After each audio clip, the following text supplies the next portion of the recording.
Quick mic check here.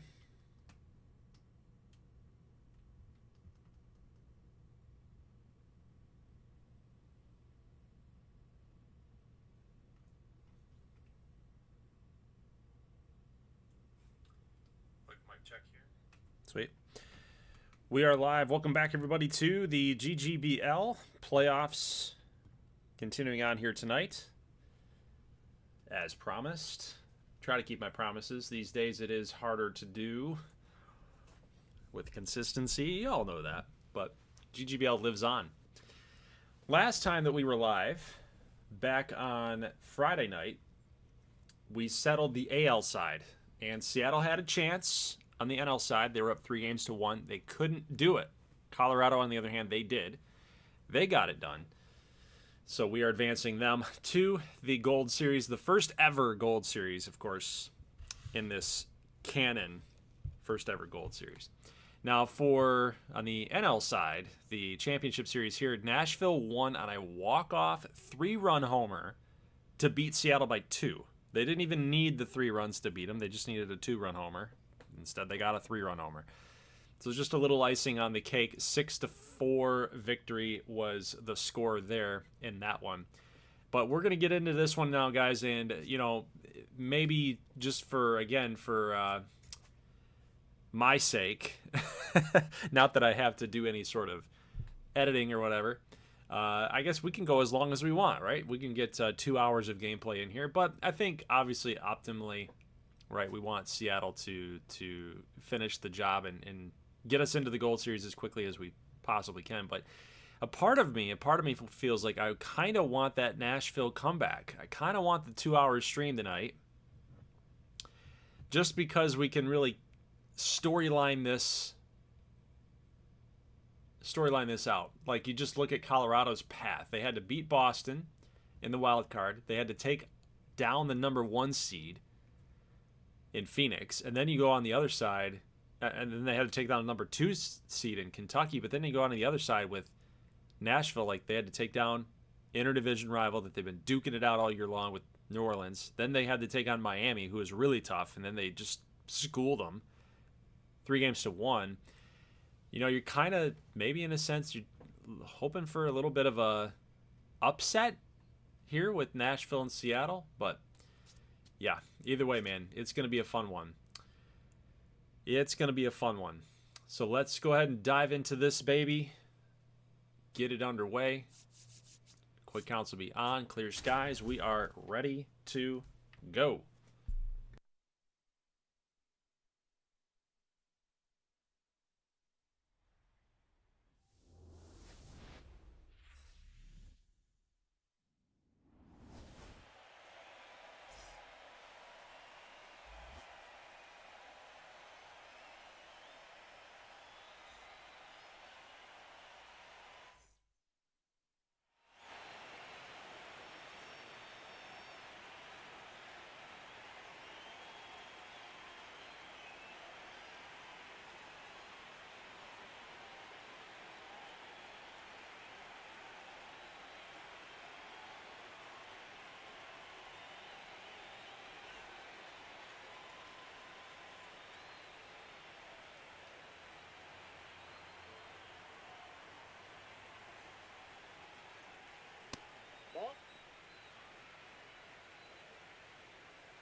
I got a question for you guys.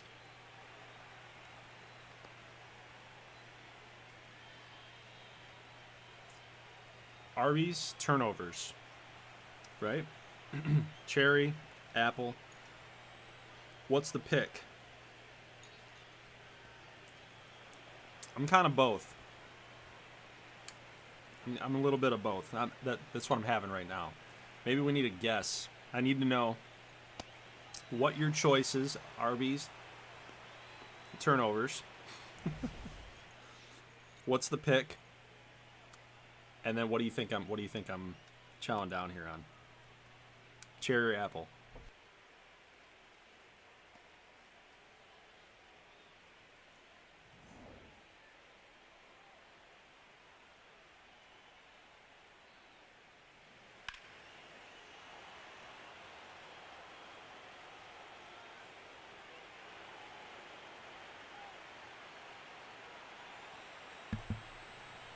Got ourselves a little one-out triple action, huh?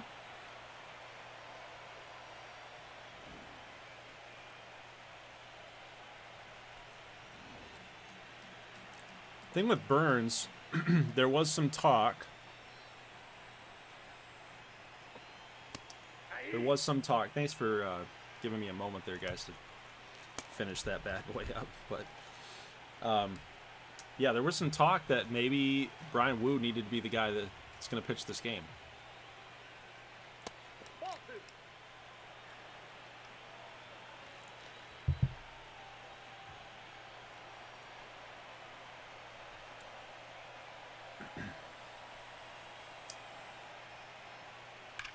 Oh, just out of the reach of Austin Riley. That's a base knock there for Zach Neto.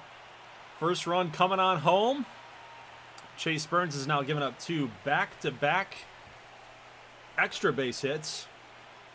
Neto and the combination here, Neto and Corbin Carroll leading them off, getting it done here. We might have ourselves a Game 7.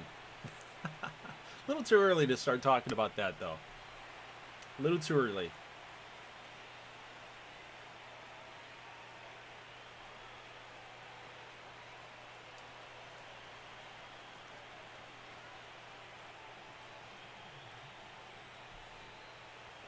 Oh, now we got a pass ball. That's a strikeout here. Let's see if they get the throw down. They will, but runner will take third.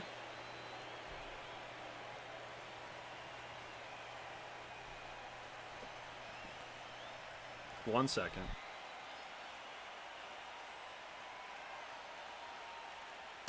Nope, outside.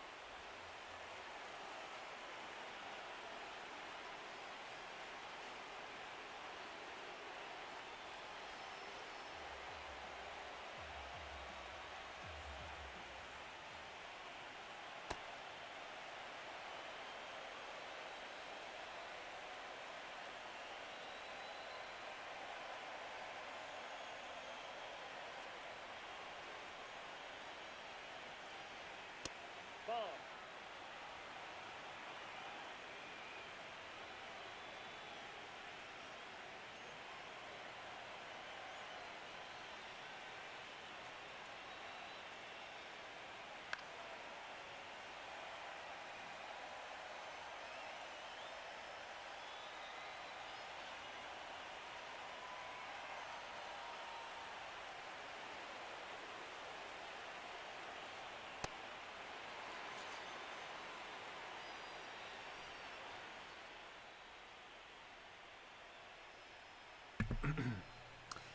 We might have a guest speaker coming on later tonight, maybe, for the broadcast. Just saying, just saying.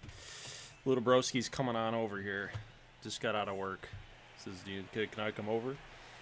Yeah, man, sure, come on over. Enjoy some GGBL. We'll see what happens. We'll see what happens. Man, I don't know. You guys are a quiet bunch here lately. I gotta know. I gotta ask the chat here. What's going on?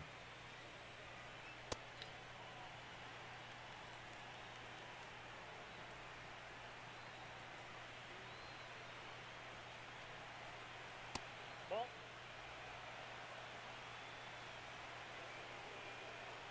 Maybe the GGBL is dying. Maybe no one's interested anymore. That could be it. Nope. Ball 4. All right, Stephen Kwan leading off with a walk. That will help Seattle here. We got Perdomo hitting .333.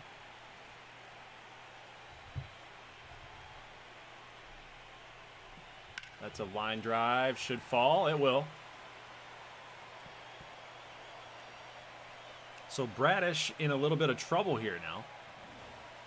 First 2 hitters on base with nobody out, and they're in attack mode right now. Ground ball. What a play by Brody Bush. Got to make a strong throw. There it is, a double play. How about that? You guys remember on Friday night he had made a error early in the game. Cost the team a run, but it didn't end up mattering because they won the game anyway, but that's a great defensive play right there. Brody Bush, nice job. So Brad is trying to wiggle out of a little jam here early on. Here's the 2-1 to Wilyer Abreu. That pitch is right there. I mean, that looked like a strike. No, sir. It's a ball. 3-1.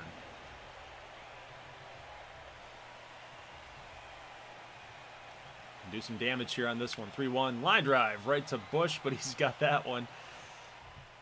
Brody Bush started the double play, then he catches a line drive, and that is it for Seattle. They threatened, but they couldn't cash it in. So we'll jump here to the top of the second. Nashville with a lead. If it holds serve, we will have a Game 7. Only 1-0, though. Lot can happen. Like maybe a Kevin Stoitz 2-run jack. We'll see.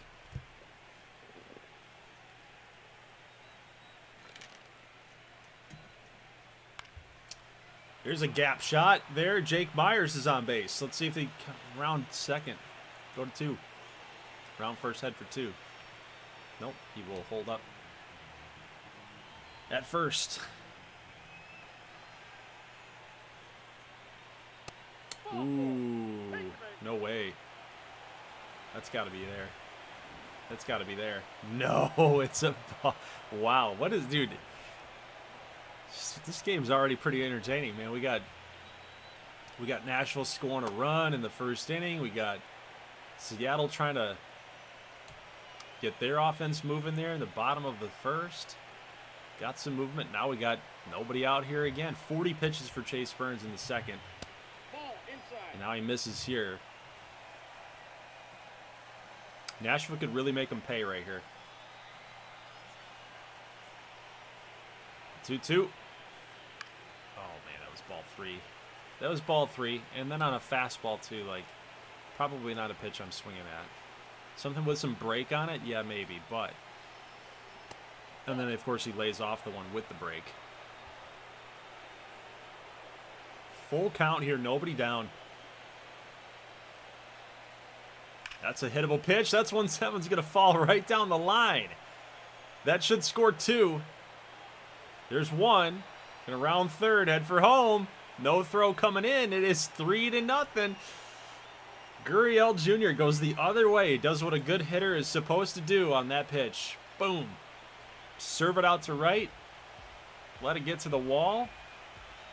Another extra base knock here, and Sean Murphy can continue to move the line here. Get to the top of the order. Nashville staying alive. That Cinderella story here. Pop them up to first base. That should be an out. Foul ground catch. Be good for out number 1. Now we're back up to the top of the order. Did some damage here early on. Yes, Mena, yes. Nashville came to play. Yes, they did. Now we got a pass ball. A wild pitch. Wild pitch is the scorer's decision. Ouch. Oh my gosh, dude. What? They're choking. Seattle, they're choke artists, guys. That's a ball. Even going back. This is just the show's way of getting us to a Game 7. That's all this is. That's all this is. And then Seattle will win Game 7 just to troll with us, just to mess with us. 3-2 count, got the punch out. Xavier Edwards, no challenge there.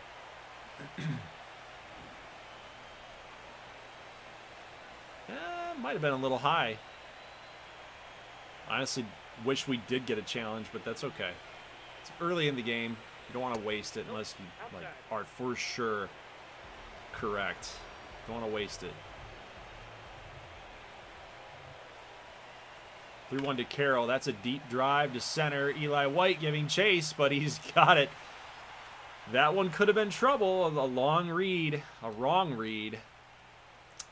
Long and wrong. What? That would have been bad. But Nashville will put a crooked number up on the board here.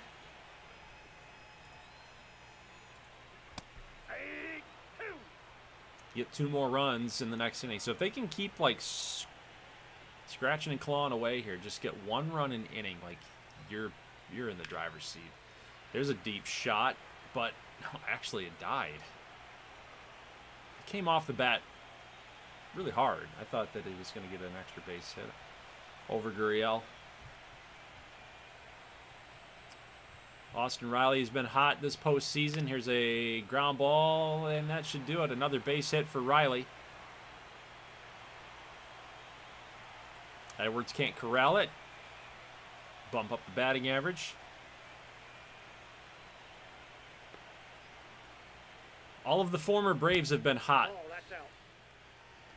Albie's a 998, almost a 1,000 OPS in this postseason. He has been awesome. Towards the bottom of the order, too, as a 7-hole hitter. There's Albie's another shot up the middle. Myers not going to get there. So another situation. Oh, my goodness. Austin Riley got a great read on Jake Myers in center. Wow, look at the aggression. All right, all right. We got some things happening in this game. Let's go.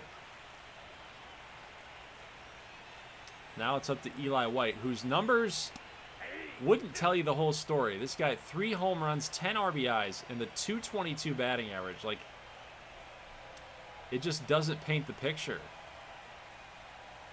Doesn't tell you the whole story. He's been awesome. And there he goes again.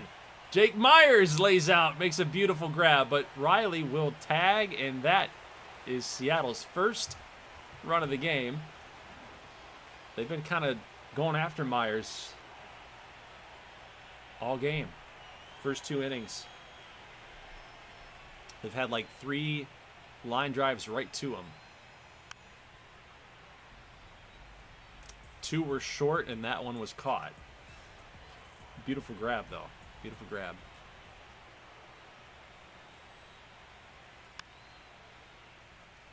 So Seattle still fighting. They've had runners on base in both of their bottom half of the inning. First and second now. Bradish is going to miss here big time. A little slider, just yanked it. Now Stephen Kwan and a 2-1. Miss high. Could be bases juiced for Perdomo. That is not the best position here for Nashville. 3-1. It is a... Oh, off the glove of Bush. He almost made that catch. So it will be bases loaded. Bases loaded for Perdomo. This could be a make or break situation now in this game. Very early, but Bradish got a lockdown here. Got a bear down. Postseason 347 for Perdomo. He's been great. That top of the order. You don't want to miss. 2-1 ground ball. That is a base knock. We're going to see if they're going to send the second runner. Here comes the throw. Missed. Oh, he got him. He got him. They were going for the tie. And Sean Murphy lunges out and gets the final tag for out number 3. What? It didn't look like he got him. That's the first time, guys, that I have actually seen that animation work.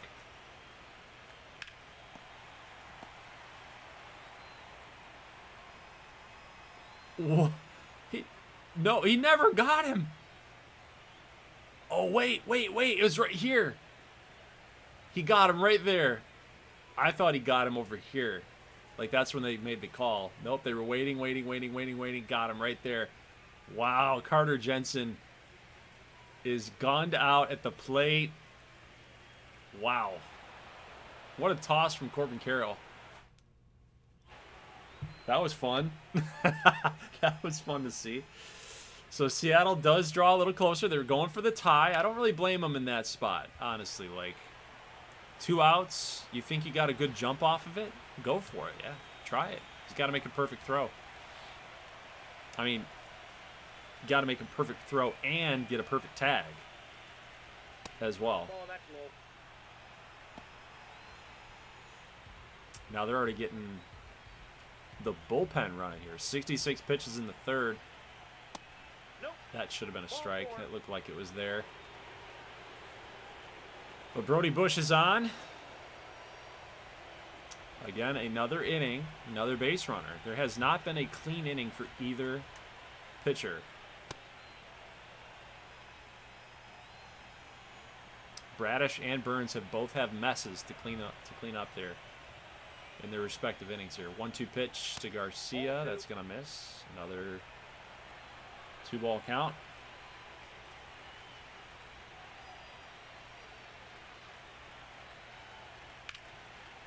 Staying alive with foul ball.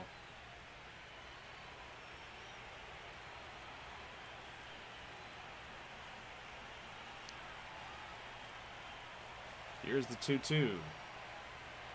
Oh, what? Where did that miss? They're not going to challenge it either. Wow. 3-2. Ground ball foul. I feel like there's been a lot of calls in this game that should be challenged, but they're not trying it.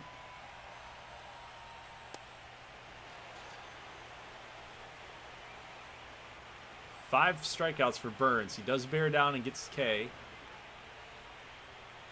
81 pitches coming up here. 3-2. Foul.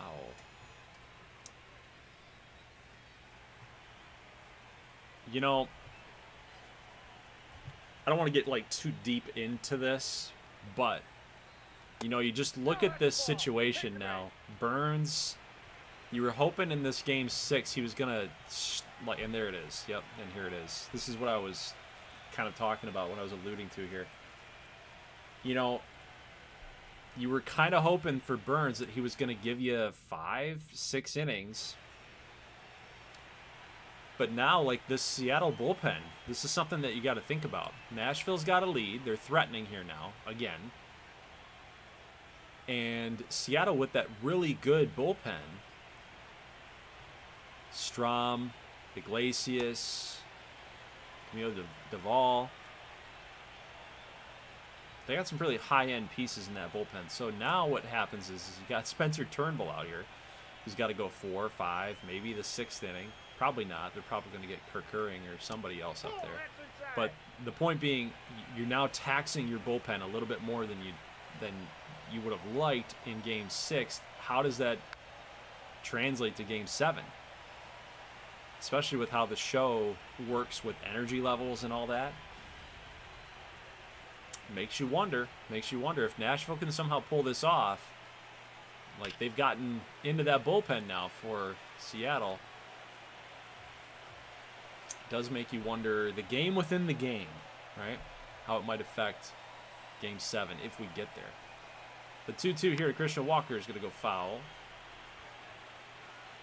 Spencer Turnbull, former Tiger. I don't know how he's in the GGBL, but that's okay. He's here.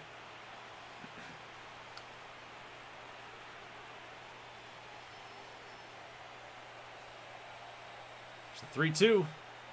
The payoff. Gonna go foul. Walker's still battling, still fighting. 10 pitches just to get one batter. Oh, he got him, finally. The sweeper that he couldn't lay off of. The sweeper is nasty here. So look at, you just compare this. Like, Bradish has gotten into trouble too. But Burns had like 81 pitches in the third. Bradish is almost half of that. And yet he's gotten into a lot more trouble.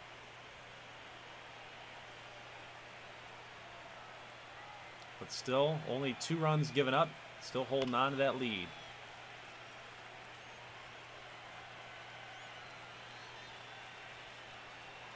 Dangerous hitter here in Stoitz. 40 home run season as a rookie. He's reminded me of Pete Alonso. But he does strike out here.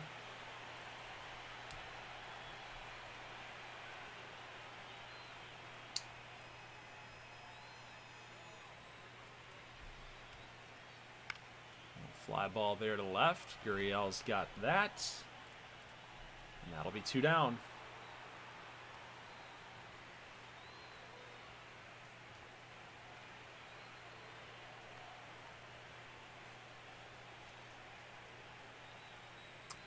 Haven't really seen C.J. Abrams do a whole lot in the GGBL. Like, I would have expected him to be just one of those players that, I don't know, takes this game to the next level here.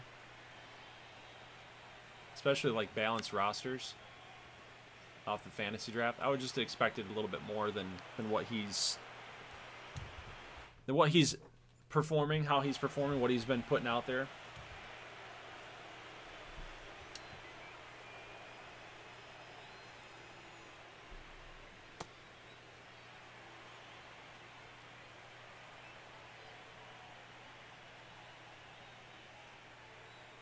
Oof. All right, Turnbull looks pretty solid right now. He's got a strikeout, got actually 2 Ks. Finished off Christian Walker in that last inning. He gets Gurriel Jr. with a K. That slider sweeper combo. One's a little harder, one's a little tighter. This one's a little, that sweeper is a little bit more loopy. More break to it.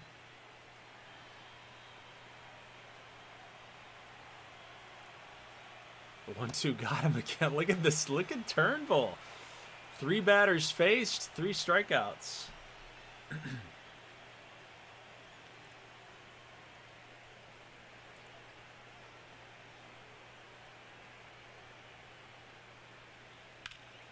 That's a line drive. Deep to center. But look at that. Eli White is there.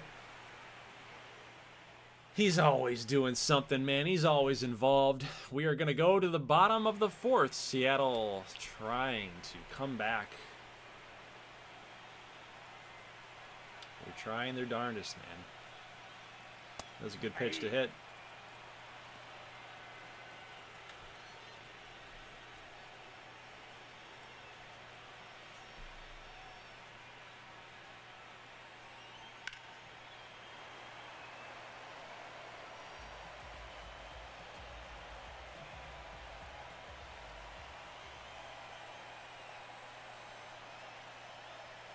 I'll be right back, guys. Little broski's here.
Sorry about that, people.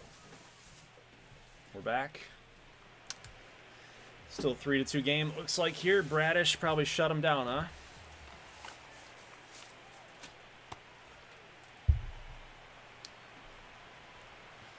I seriously thought that Chase Burns was going to do well, going to figure this out, but pitch count got him in trouble. And look at Turnbull. Like, this is what? Strikeout 4? Number 5? Turnbull's pitched better than Burns.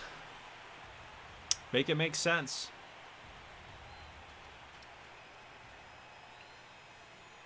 Meanwhile, Zach Neto base hit. It's a hard line drive.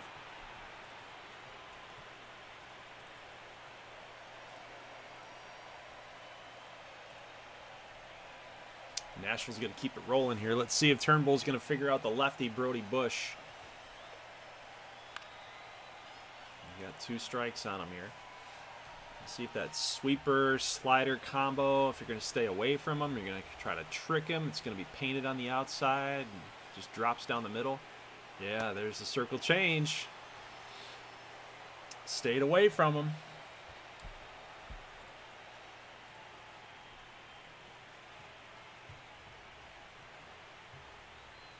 So 2 outs, man at first. Garcia Jr. flies out here to the left, and Kwan is there. He's got it. That'll do it. Seattle with another opportunity, another chance here. Is Bradish coming back out? Yes, he is. 74 pitches in the 5th. Probably going to get to 90 if they get some traffic on here. That's ball 2. You have righty-lefty Matson and Tyler Holton.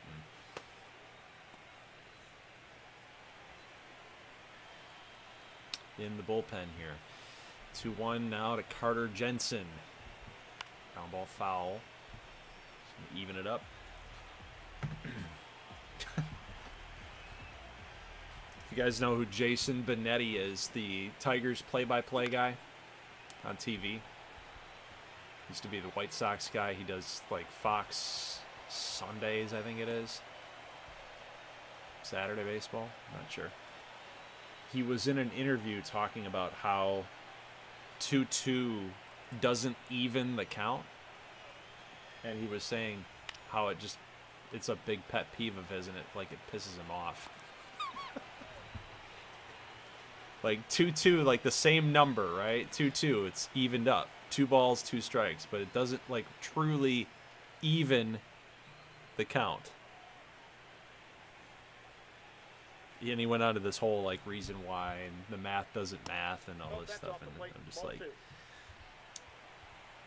all right, man. Sounds good, dude. But for me, it evens the count.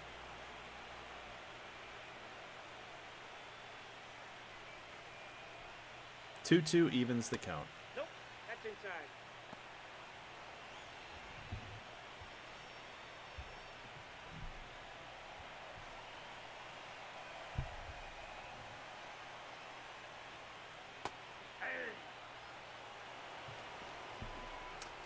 Perdomo strikes out. Bradish retires. The Emeralds in the bottom of the 5th. We will jump now to the top of the 6th here. Again, Turnbull was just trying to get him 4, 5, and 6. 4, 5, and 6. That's his job in this one. And then you got to get to that bullpen. Back into the bullpen. Shut down the Blazers. Maybe you can walk it off. Nashville walked it off on you in Game 5. Let's see if they can walk them off in Game 6. Wouldn't that be a storyline? Get Nashville that's losing, and then they walk them off. Not tied, losing. Down to the last strike. And then you get Seattle here down by a run. If you can get them into the bottom of the 9th, maybe 2-run homer wins it.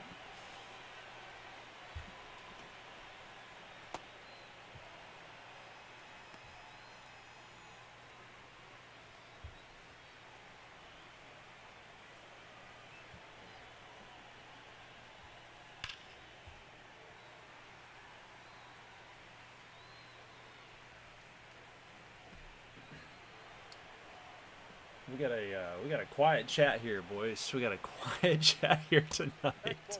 What is the deal? Guys, wake up. It's the playoffs. Wake up.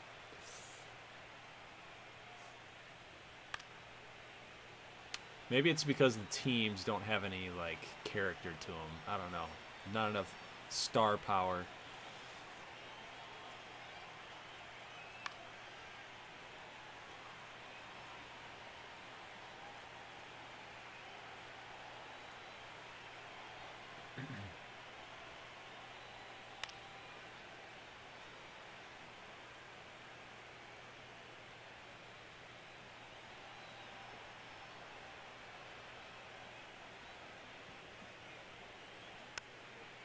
How long is this at bat gonna go?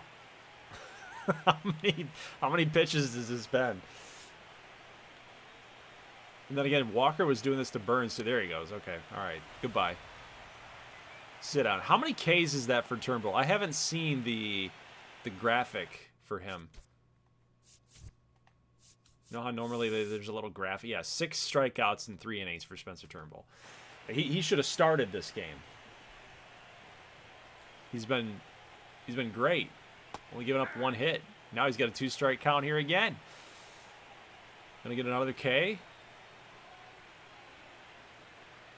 Got him. He's Spencer Turnbull.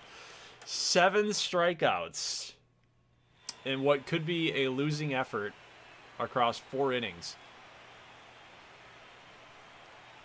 All right, so we will turn our attention now here to bottom of the 6th, Kevin Stoitz.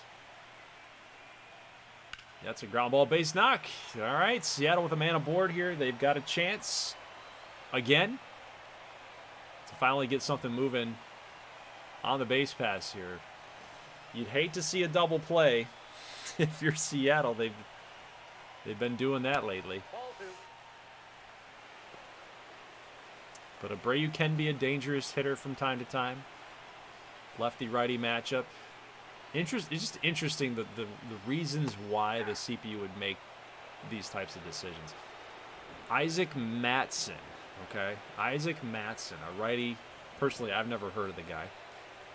Against the lefty Stoitz, and then against the lefty Wilyer Abreu. Don't get it, but we have a base hit and now a walk with nobody out. And now you get the lefty CJ Abrams. So make it make sense, guys, because I can't. And, you know, Terry Francona has done this a lot in this series. Been putting the Nashville bullpen in a little bit of a tough spot here. Like, I know they have a lefty. Don't they have AJ Puck? They should have put him in.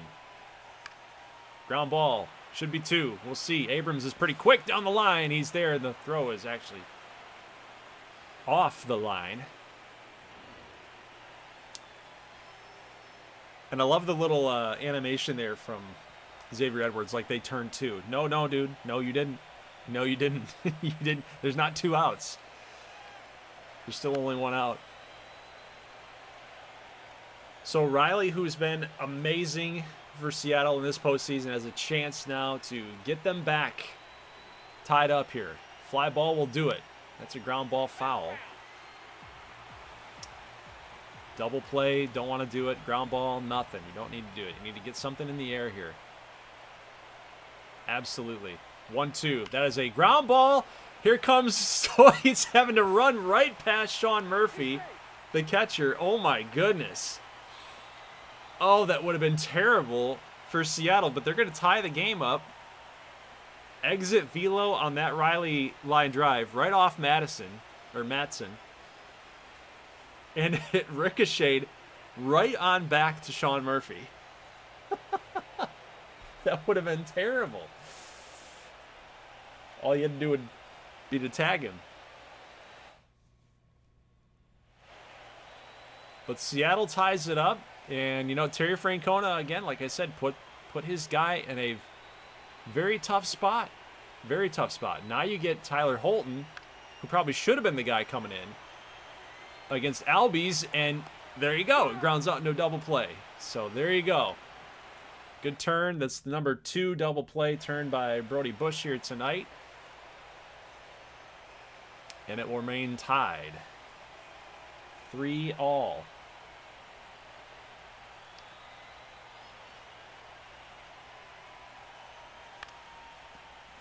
And yet again, we have another interesting bullpen decision here.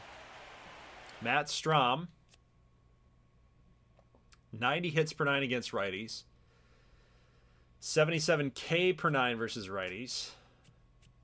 But Sean Murphy, 90 power against lefties. Who's going to win out?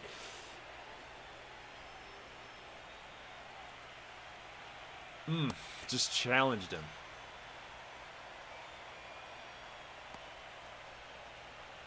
So here you go, my guy. Hit it.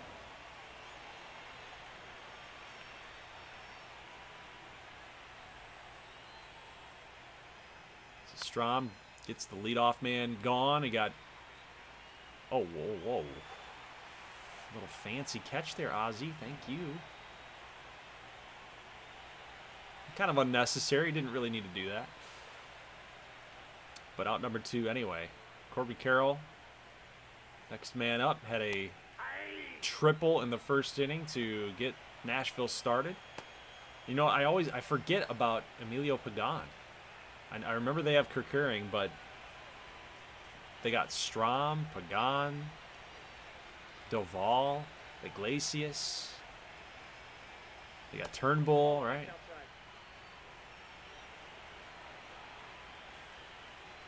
It's the bullpen for me that's driving Seattle all year long.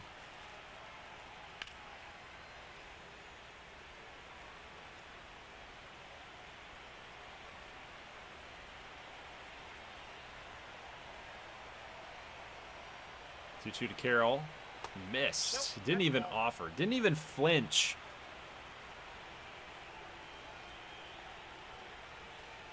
I want to walk him to get speed on the base pass here. There you go. That's not what you wanted to have happen, but there it is.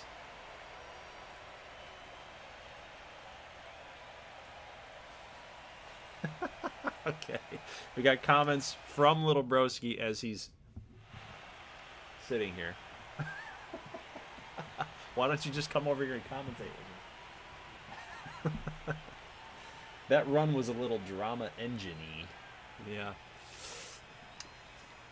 Little Broski's been on that for a couple years now. He believes that the show has a drama engine. We got to make the game more exciting so that you come back for more next time. I believe it.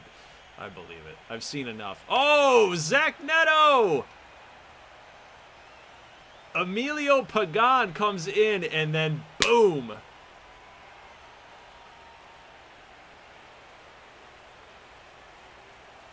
Immediately. Zach Neto goes big fly. 2-run shot, 447. And that was a huge 2-run homer because we're getting late in the game, guys. We're getting late in the game. Look at that. You can't leave a hanger. Not the Zach Neto. Can't have it. 2-run homer, 5-3. Oh, Brody Bush is going to go opposite field. Is this one gone too? It is! Stephen Kwan looking up. That baby's gone. Solo shot. 8th of the postseason for Brody Bush. 8 home runs. We've still got a Gold Series left to go. We still got Game 7 to go if everything holds. He might get to double digits. That's a playoff MVP in the making here. An opposite field homer. 6-3 Nashville.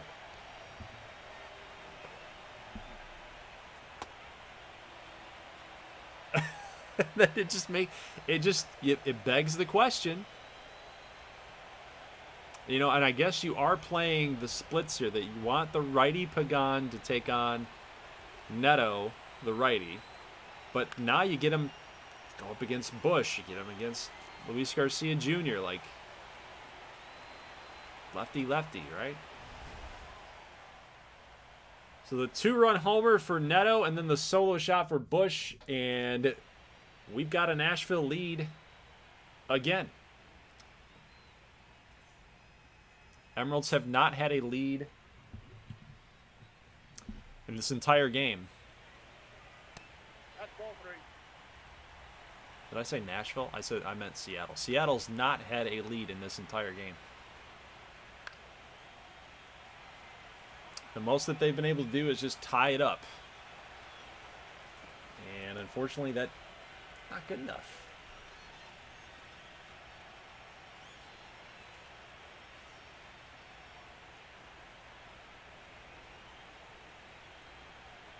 So you talk about drama engine. Seattle was up 3-1, just for context. Seattle was up 3-1 on Friday night. We went live. GGBL Jr. hits a 3-run homer. They were losing by 2. No, they were losing by 1.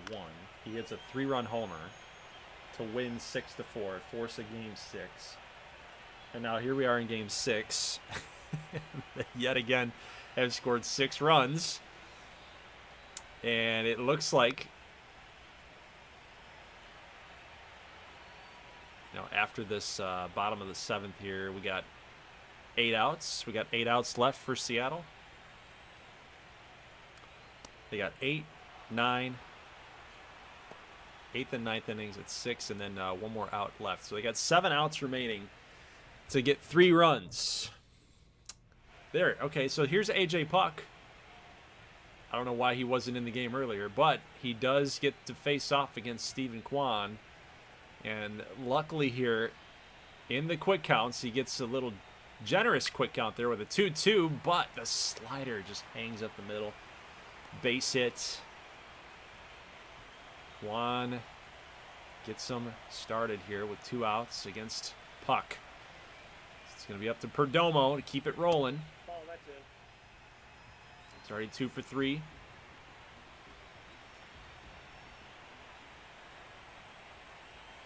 Lefty against the switch hitting Perdomo. That's ball 3. I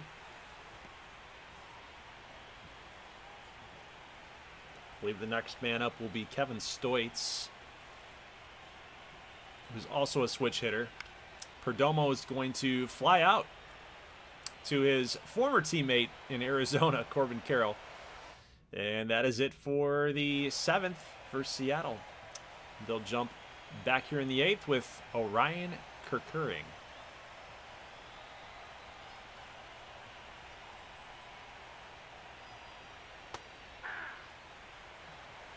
You've got Walker and Gurriel after him.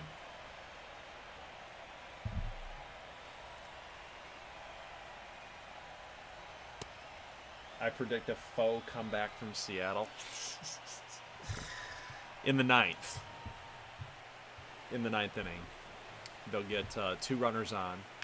They'll get the leadoff hitter on. They'll get a walk, right?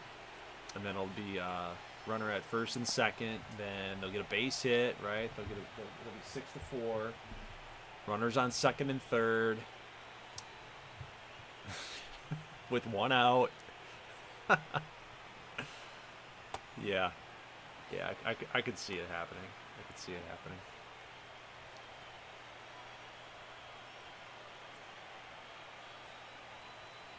The 2-2 to Walker. Foul, line drive.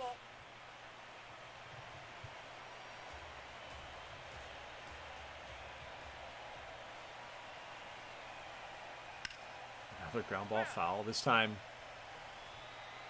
to the opposite field. Got a push-pull here. 2-2 again. That's not even competitive.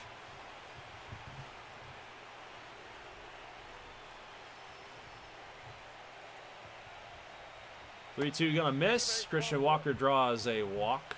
Go figure that. And now you got Gurriel Jr. 4 for 21 in the championship series. And one of those hits was today. So he has not been very good in the championship series. He strikes out again here. And now you got a Sean Murphy appearance in the box. Let's see what happens now. I think Kerkering is going to win this battle.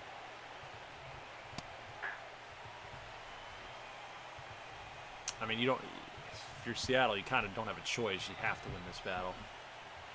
You get back to the top of the order. Not good. You see the number of strikes to balls, 11-12 for Kerkering. 23 in this appearance in this inning here. Runners will be on the move here.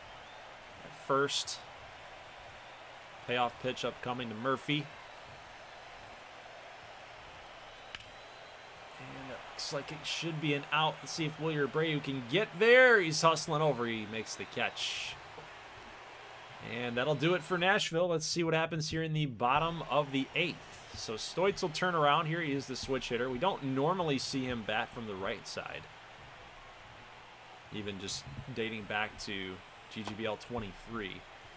Feels like a lot of home runs that were hit from Kevin Stoitz in gameplay were done on the left-hand side.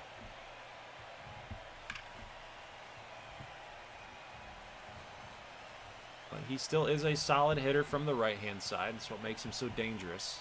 He can do both. 2-2 here. Just missed, but Murphy's going to challenge. This would be a big out. And it is, in fact, a strike just on the corner. I don't know, man. I'm kind of in both camps a little bit. I like the challenge system, but I also hate it in the sense that you can literally have a tiny piece of the baseball nick the strike zone, the corner, and it's a strike. Like I don't know, man. I feel like the majority of the ball needs to be in the strike zone for it to be a strike. I don't know. It's a little chintzy. I don't know, man. But that's the rules of baseball, right? It's gotta hit the zone. It's gotta be on the black. It can be on the black, and it's a strike. Steven Cruz will replace Puck. He's going to face off against Abrams. And again, I like to look at the breakdown here. So Cruz is very good against left-handed hitters. Hits per 9 against lefties is a 98. So yeah, I think this is the right call. But Abrams, solid all the way around. I think he's a little underrated in the show. I feel like his numbers should have, maybe next year. He is kind of breaking out this year. Maybe next year he'll be better.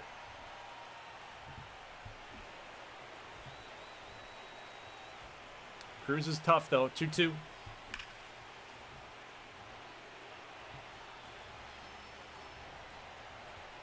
Four outs away for Seattle. If they can't come back, we got a Game 7. Here's a ground ball to Edwards. Out on 3.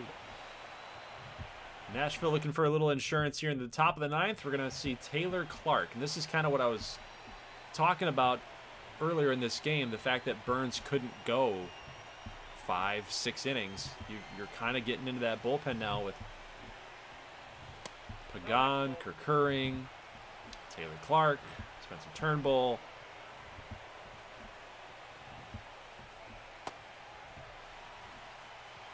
Matt Strom also had an appearance here. Like, those guys are going to have to be relied upon in Game 7, right? You'd think they're going to be. So you're going to have them pitch back-to-back games. It's kind of burning through. And I think some of these guys even pitched Game 5.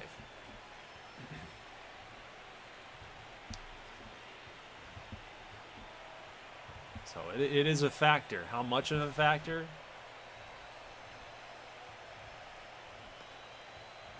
We'll see. We'll find out.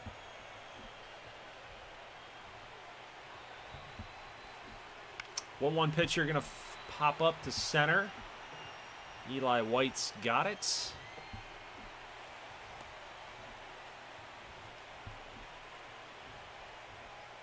That's Uno. Zach Neto stay hot, 3 for 4, up in that average to 255 in the postseason. He's been sort of that guy that's been a little quiet up until right now. Saving the best for last, apparently.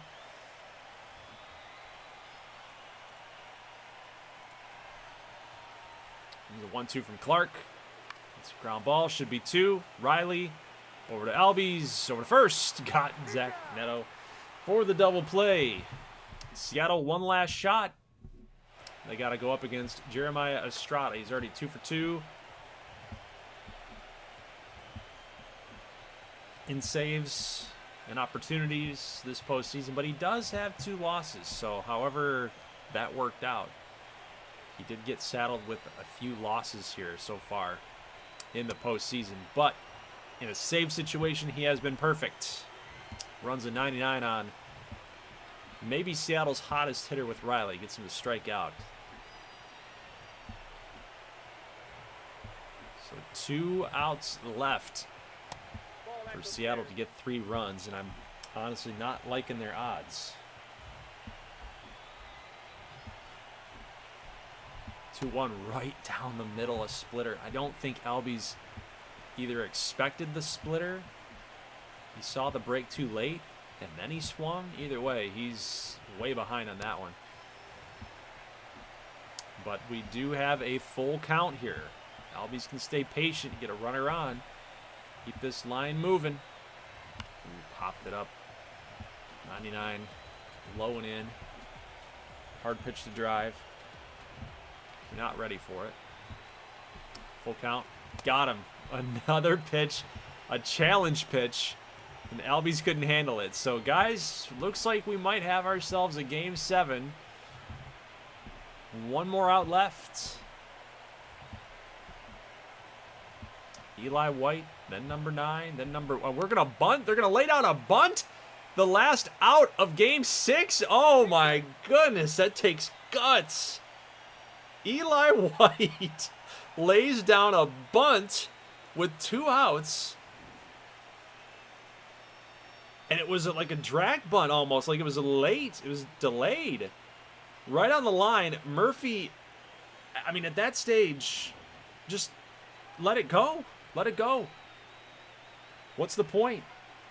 Just see. Just see if it's going to work or not. Oh my goodness. Oh no. So does that change the momentum?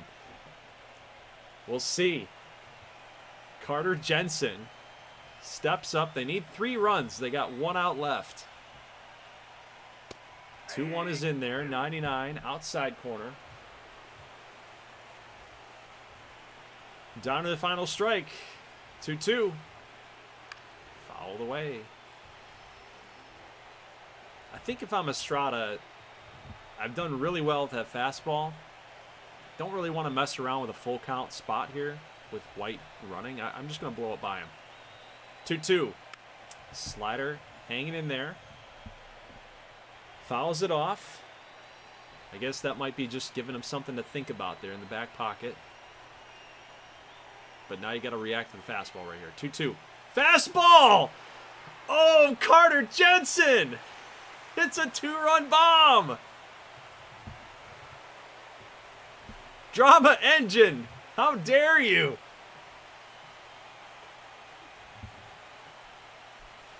The bunt single from Eli White, and then Carter Jensen comes up and rips. He's expecting that fastball. Boom! Turns on it. Inside and high. I mean, you got to be looking for that. You can't just react to that. And when you get it, you can't miss it. But they still got a long way to go here, guys. It's not over. It's 6-5 now. As exciting as that is, it's still 1 out away from a loss. So they're going to need Stephen Kwan to step up here. Is that Carter Jensen 2-run homer all for naught? Or is Kwan going to step up and get on base here? Let's see. 1-2 pitch. Ball 2. 25 pitches for Estrada. Is he losing confidence? Can he not lock this down? 2-2. Oh, the splitter. I don't know how you take that. I don't know how you take it. But Kwan stays patient. Full count. Kwan, ground ball here to second. Garcia Jr. taking his slow, sweet time, and the Blazers will hold on and get the victory. So as much drama as we had, the drama engine strikes again.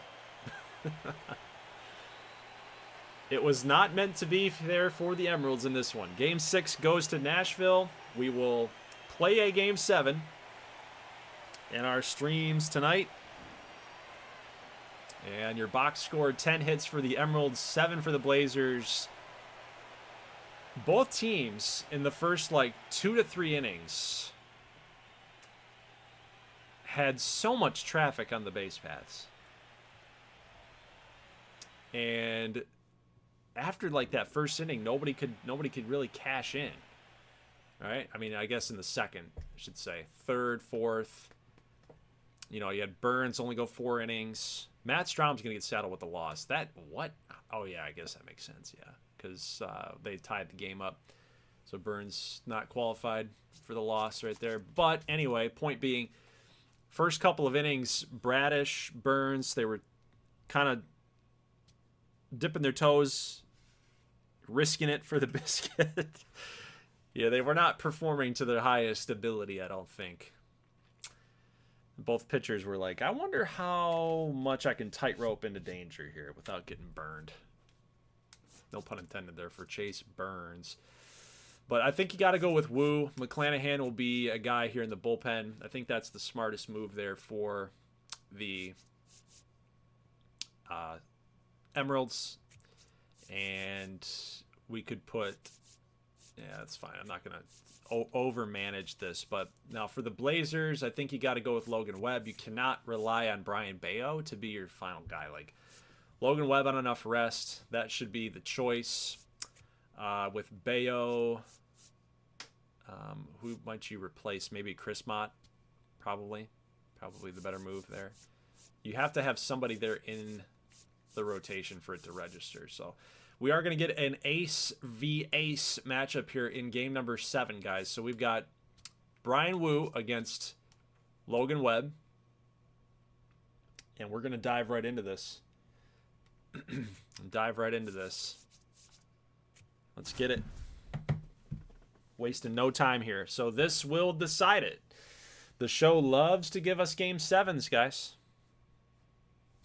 They love to give us game 7s.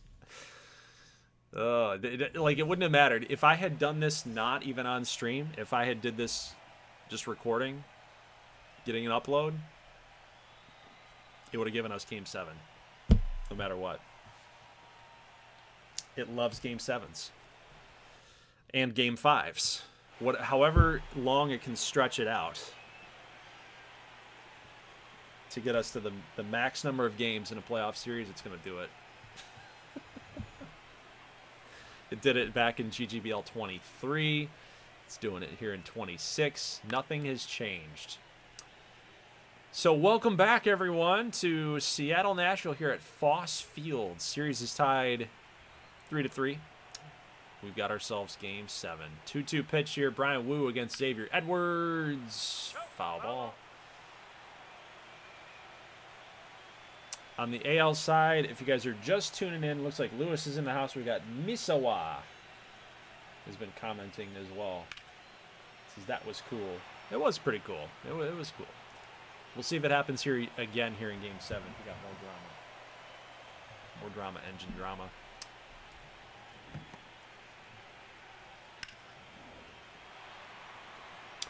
But we'll see. We'll find out here who's going to take on Colorado.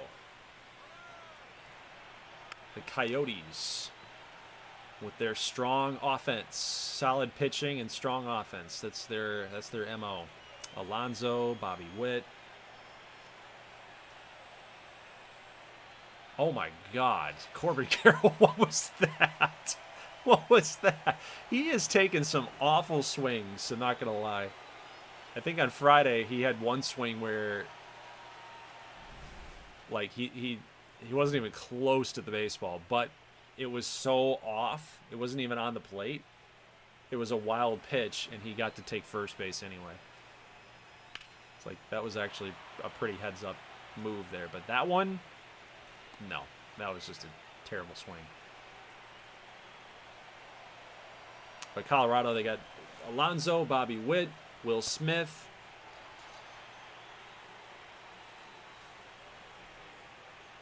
Lenine Sosa, who was a hero in the last game. It's a solid lineup there.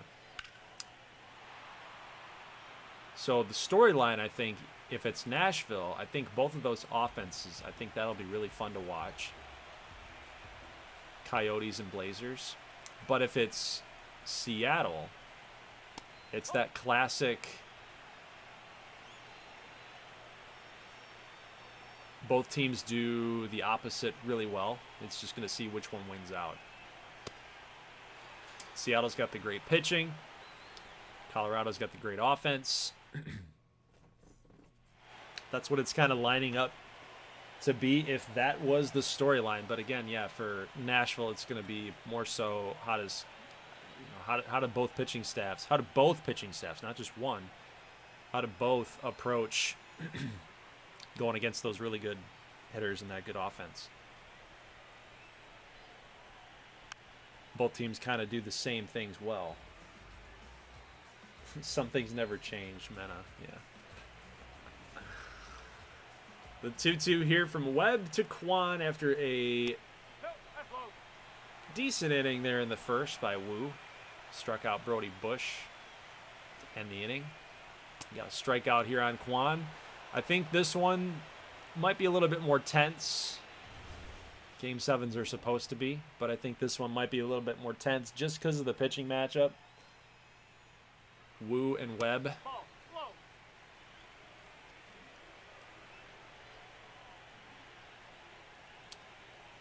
For Webb, though, he has had some games where he's blown up. It's been a little strange in gameplay. And then other games he looks like an ace, which he's supposed to be.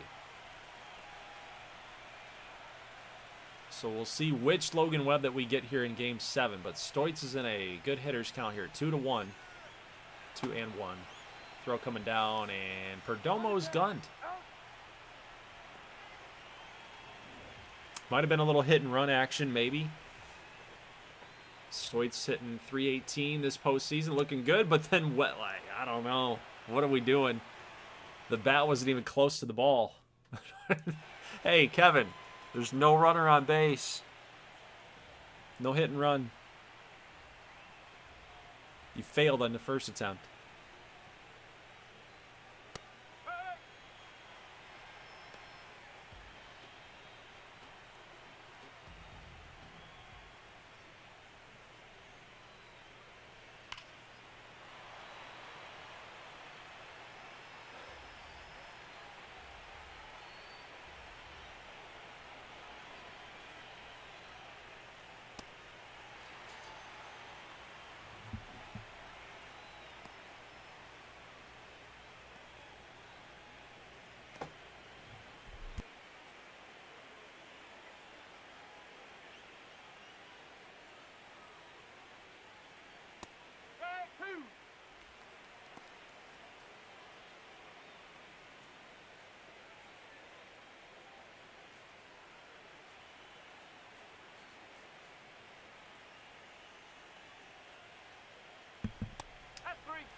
Another strikeout here from Wu. 5 Ks. Jeez, oh Pete's, man. Just slicing them up. Slicing and dicing. They can't touch it. They can't touch it. Four-seamer's got some fuzz on it. Looks like. Let's see if he dials it up again. Maybe not. Looks like a slider. 2-2. And got him. Look at this. Brian Wu has come to pitch. He's nasty. He's nasty. I don't know if they're going to find out and figure him out. Find out how to take it to him. I don't know. If anything, like, I would think Seattle probably has the edge just because of what I've seen from Logan Webb. Again, in those blow-up innings. Those blow-up games that he's had. Just by how Wu has already looked here in the first 2 innings. I mean, anything can happen. But Webb against this offense, it's a capable offense. The Braves got a little cheapy single. Now it's time to make them pay.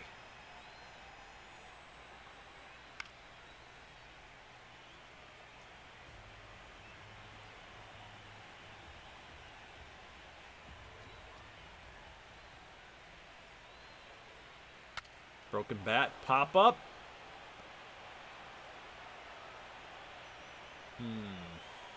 I'm kind of wondering, like, should Edwards have just let that drop? Like, safe.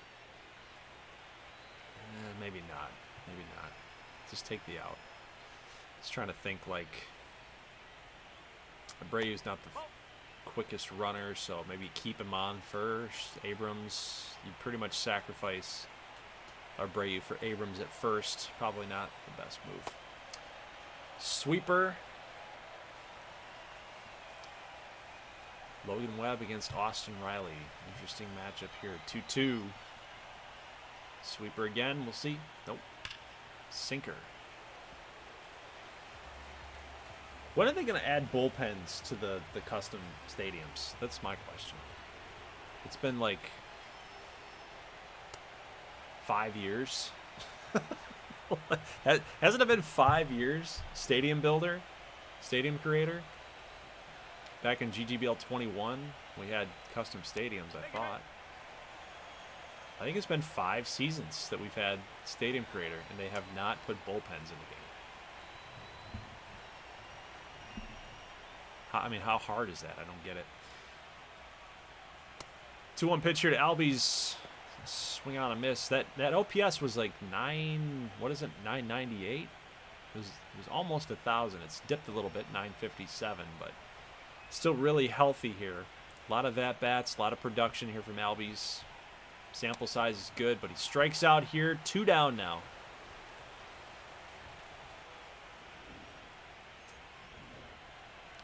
That was the spot. Hoping that you would come through right there, but did not.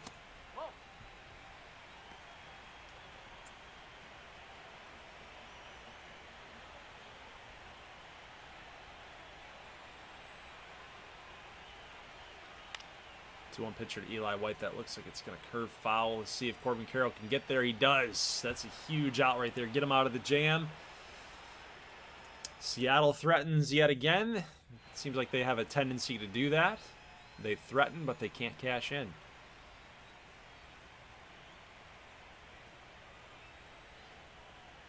So we'll jump here to the top of the third. Brian Wu. 40 pitches in the third. It's a good, healthy count right there. Looked like a strike. I think that it's gonna be. No. God, man, my angles are off here, I think. Been wrong on a lot of ABS challenges. Oh, look at this. Just a textbook hit and run. Murphy takes the sweeper the other way. We got a runner in motion here. Second baseman gets pulled away. Shoots it right through the hole. Wow.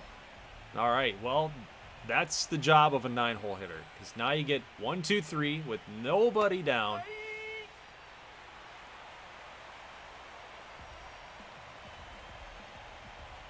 You remember what I said earlier in the last inning, like Webb has more of a propensity to blow up than Brian Wu does. Well, that's in question right now. Nashville threatening here. 2-2 to Xavier Edwards. Oh. Whoa. That was gross. Ugh. Circles. If only 4% of the time has Wu busted that out. I think he might have thrown that like twice. 2 pitches.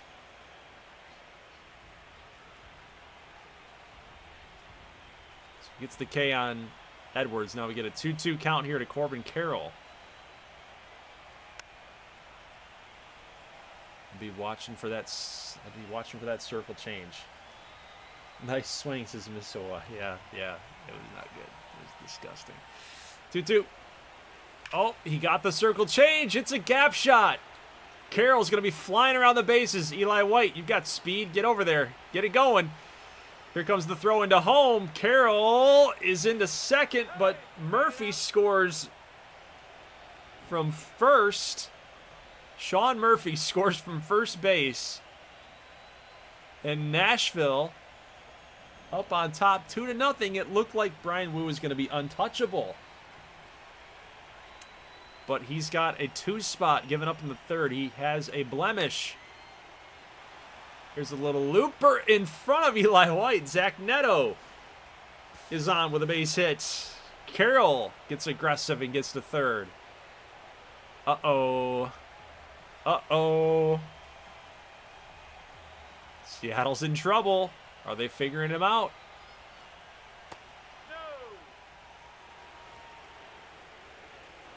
Cody Busch can do some damage. We've seen him do well in the postseason. 8 home runs. He had his 8th in the last game. 2-1 pitch. And he was shooting for it again. Going the opposite side. Fouling it off here. 2-2 coming up.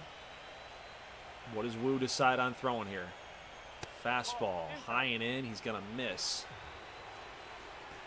Really good plate discipline right here by Busch. Sometimes that looks juicy coming out of the hand, and you got to get the body firing to swing the bat, but he takes it. Just not even attempted at it. No flinch at all. And he gets a walk out of it, so he does get rewarded. Now we got Luis Garcia Jr. hitting 196. Do you think he's due? Bases loaded, 1 down. Can blow this game open.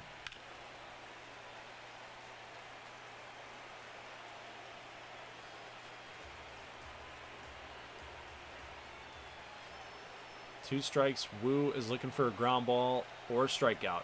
He got the strikeout. There we go. That's what he needed. Could you imagine if Seattle gets out of this with just a 2-0 deficit? That'd be absolutely huge. So what was a really good pitch count, guys? I think Wu had like 40 in the third.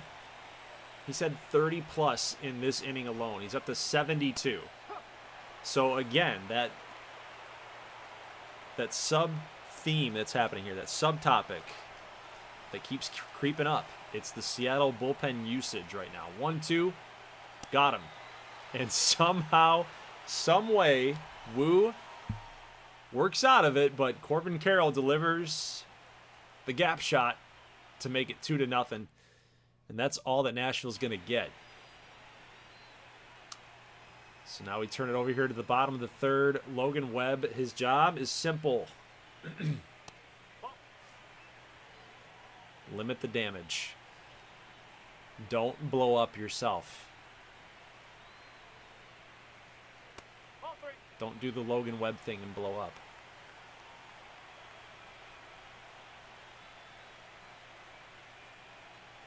Like this. Like this is not how you wanted to start.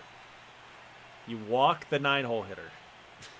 Your team just gave you a 2-0 lead and the momentum swing, and then you come out and you walk the 9-hole hitter. The very first thing you do is walk the 9-hole hitter.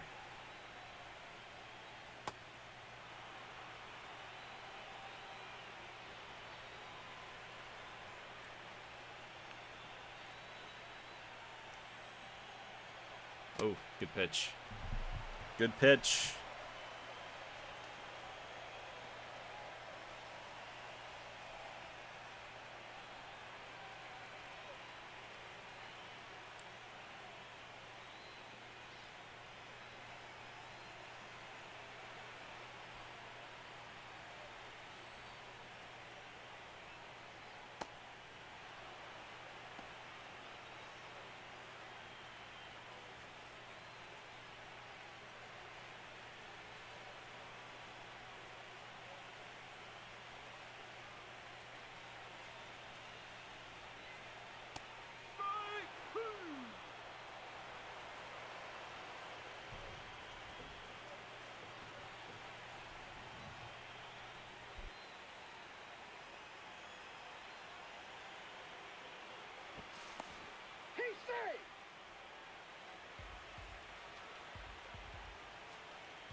Oh my gosh, look at Kevin Stoits, man. Stoits. Come on, man. That's like the second time. Second time in this game. He's not looked right. But you know what that sets up for? That sets up for him to do some damage later on. Oh, Stoits hasn't looked good. He hasn't looked good at all. And then, boom. Right? That's how it's going to play out. You know it. You know it. I know it. Everybody knows it. Woo's still out there. 4th inning. 1 down here. Walker is retired. 7, 8, 9. Got to get him. Limit that pitch count. You want to get to the 5th. Like, that should be Seattle's goal for Brian Wu at this point. Get to the 5th. We know that's likely your last inning. It doesn't even matter how quick that you go. Like 100+ pitches, likely going to happen in the 5th inning. So a quick 4th, definitely needed. Bridge it. Maybe you can get to Shane McClanahan there in the 6th. That'd be ideal. Or maybe even a matchup play with McClanahan there in the 5th. But you got to get yourself out of the 4th here pretty quickly. Ground ball here to Riley. He's got it. In the grass. Easy toss. Gurriel is out. What is up, Rashad? Hello, GG9 chat and the GGBL faithful. What's happening, my man? What is happening? Welcome back yet again. We got Game 7 here tonight, Rashad. So no matter what happens, Nashville or Seattle, we got the Gold Series going to be set. Oof, good pitch. There you go. Okay, so that was a relatively quick inning. About less than 90 pitches. I think Wu is going to come out in the 5th. He should come out in the 5th. Even if you can get like a 3-pitch out, number 1. 5-pitch, 6-pitch out, number 2, and then maybe that's when you're out, right? Maybe you just continue to push it, right? You'd be up there like a 111, 112 probably. But if you let him push it, like it's like your last season of the game of the season. You're losing, right? Just let your ace, just let it rip. Go all out.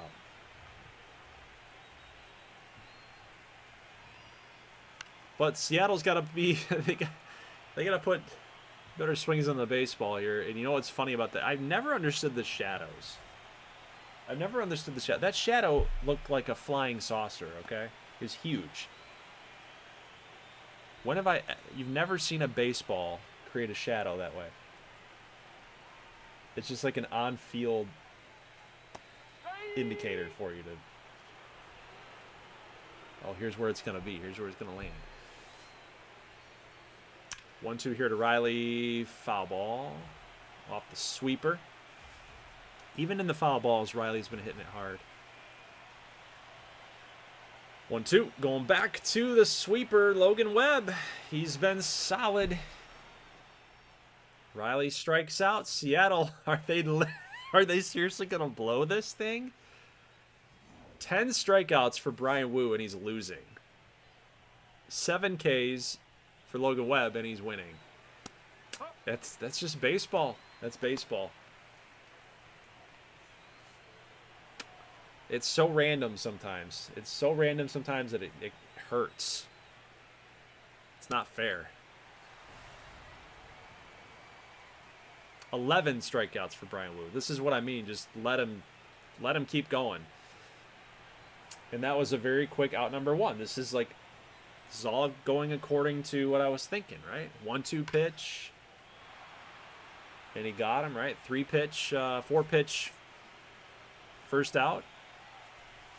5-pitch, 6-pitch, second out. This is what you needed from Brian Wu. Bridge you to the 6th. Then you got another strikeout, but Carroll's going to challenge. I think he's probably going to win this one. No, he loses. He loses. He gets another K. 12 strikeouts for Brian Wu.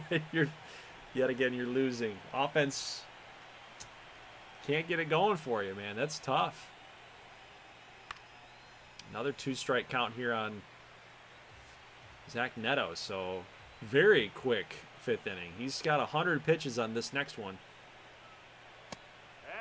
So yeah, he didn't even need to get to 112, 111.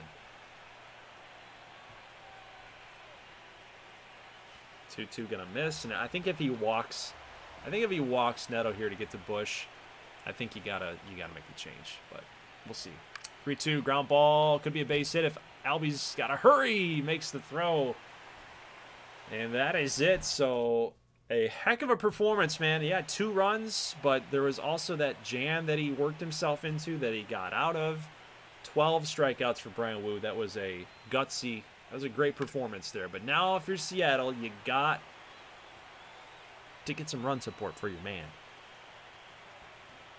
You know what's crazy? If Seattle takes the lead right here, Wu would qualify for the win, which would be justice. Justice would have been served. So Albies is on with a base knock. Eli White, 3-1 count now.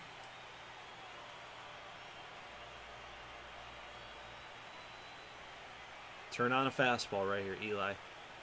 He does. It's a cutter. Oh, man. Gurriel just... He fields his position so calmly. It kind of... I don't know. As soon as it came off the bat, I'm thinking like, oh, that's over his head again. It's the second time this happened tonight.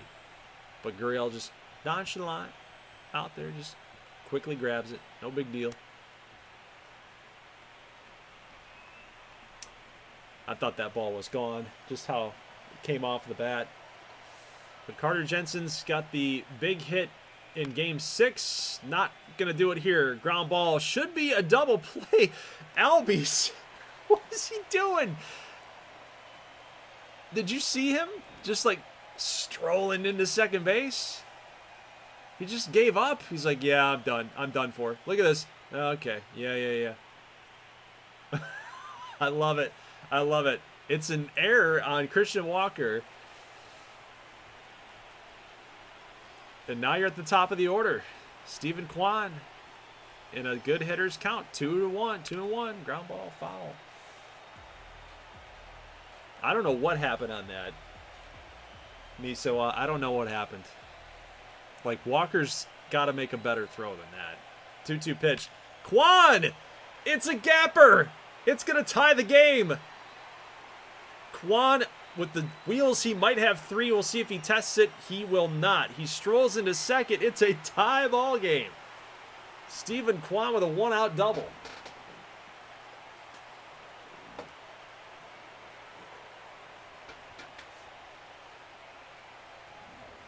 That's the big hit that Seattle needed. And now they're not done. They're not done yet. This is crazy. They could help out Brian Wu. So he is not saddled with the loss any longer. He could be qualified for the win, though, if they can take the lead. Here's a ground ball base hit. Gurriel stepping up to throw home. Here comes the throw to the plate. Not in time. Kwan slides in safely. It is a RBI single for Perdomo, and the Emeralds will take the lead. Again, that nonchalantness from Gurriel, I think, might have cost him there. Oh my goodness, how it has turned on a dime.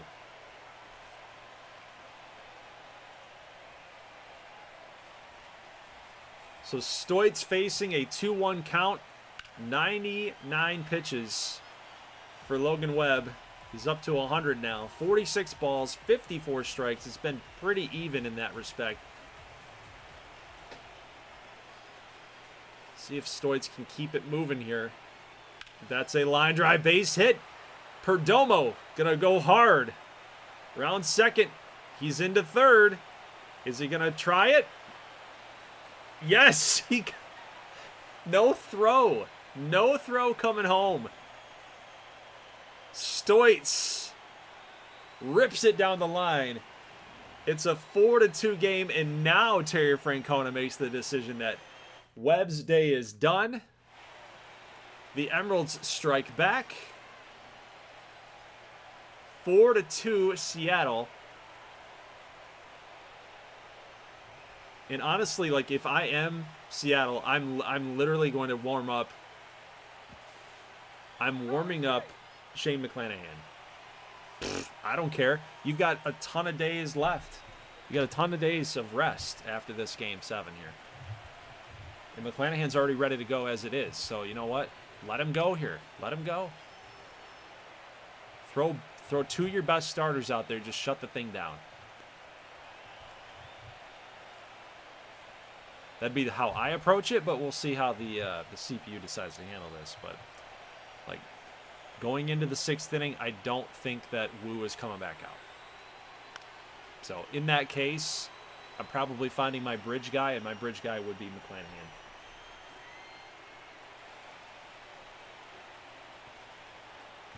And especially considering how taxed their bullpen is already. And you don't want to mess around. Nashville's been showing that they can hang with you. 1-2 here to Abrams. Another foul ball.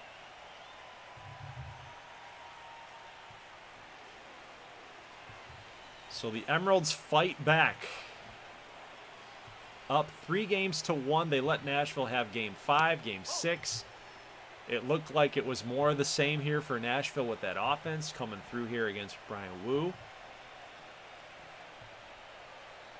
Looked like they might have been blowing that 3-1 lead. And now here we are with Seattle finding a way to get the lead. 2-2 here from Matson. Again, Abrams not really even a competitive pitch. So just spit on that one. Is a full count here. Runner will not be on the move. He's nobody forcing him from first. And Abrams just taking that one looking. No challenge either. But the damage has been done. The top of the order helping the Emeralds out here. And they're going to go with Camilo Duvall. 6 games, 5 innings. Has not allowed a run in the postseason. I'd say that that's respectable. High leverage spots, postseason play, not a single run against you. That's solid. That's solid work. But the biggest thing with Duvall is his control. He's got all the stuff in the world, but his control has been a problem in his career. Let's see if there's more of the same here in the 6th. Brody Bush, look at that. That sinker is just disgusting. 95 miles an hour. You think it's here, and it's not.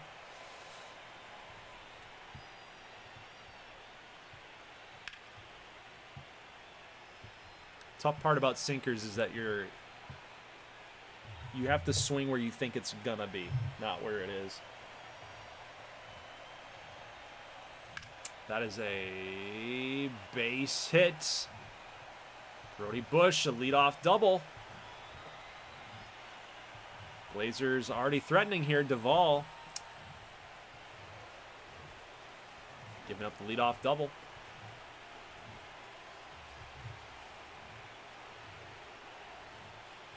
1-1 here to Garcia, goes foul. Another 2-strike count. I don't want to barrel anything in or bury anything inside on Garcia. He's got a really quick bat. I probably want to, like, you know, slider, circle change, something outside. That's, I mean, there you go. So slider in is where he went. Ground ball, not going to get the job done, though. Nashville would have liked to move that runner over.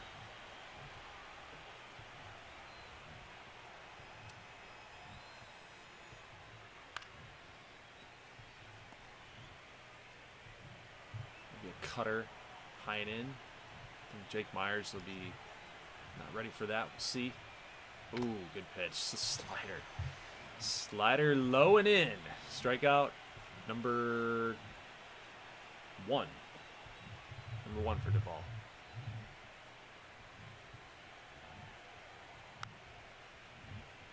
thing with Duvall is with that sinker, you do get a lot of foul balls, helps you out, really sets up the breaking stuff. He goes back to it here. He does. Nope, cutter.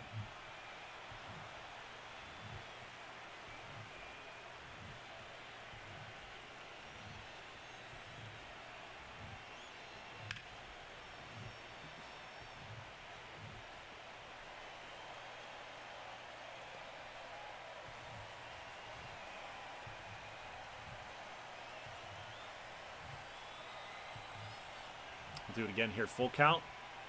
Oh. No challenge?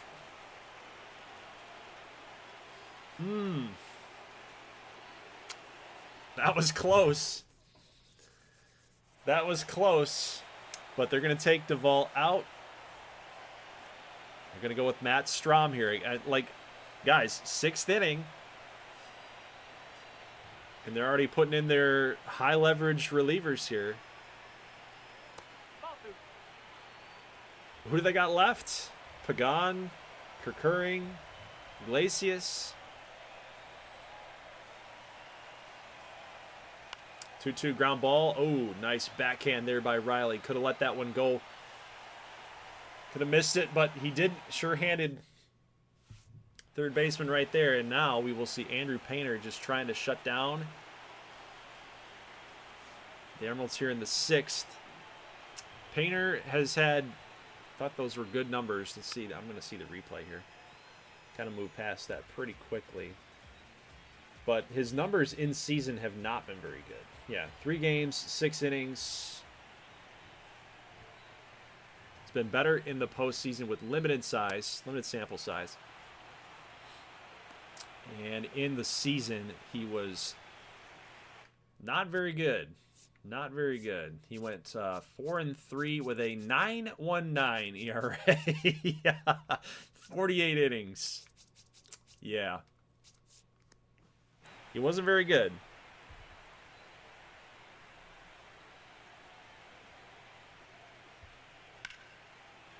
So we'll see if that's more of the same here.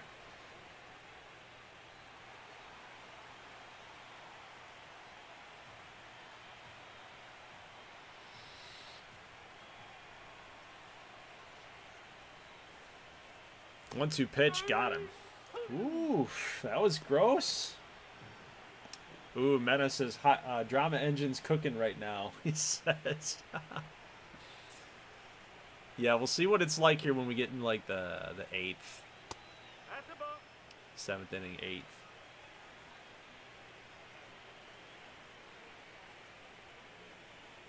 8th. Ooh.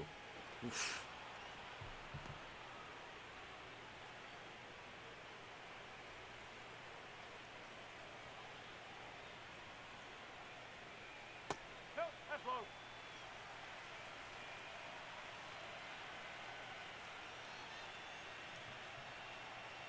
Oh, man, Painter. I think Painter might have figured it out, guys. Maybe he needed the 9.19 ERA to help him figure out the rest of his career.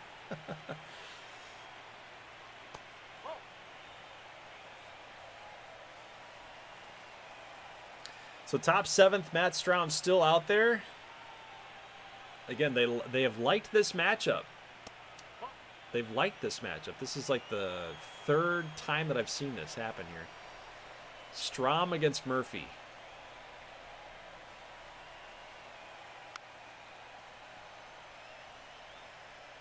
Good numbers against righties for Strom, and good power numbers for Murphy against left-handed pitching. 3-2. Oh, deep drive. Center field. That is going to fall.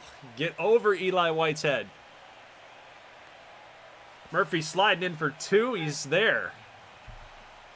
So, again, we've seen that matchup happen quite often in this series, but this time, in a critical moment here, Murphy's the one who wins the battle.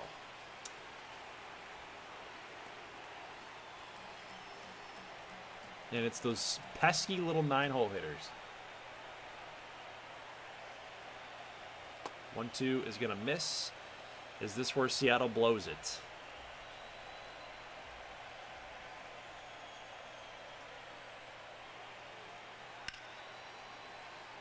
Two goes foul.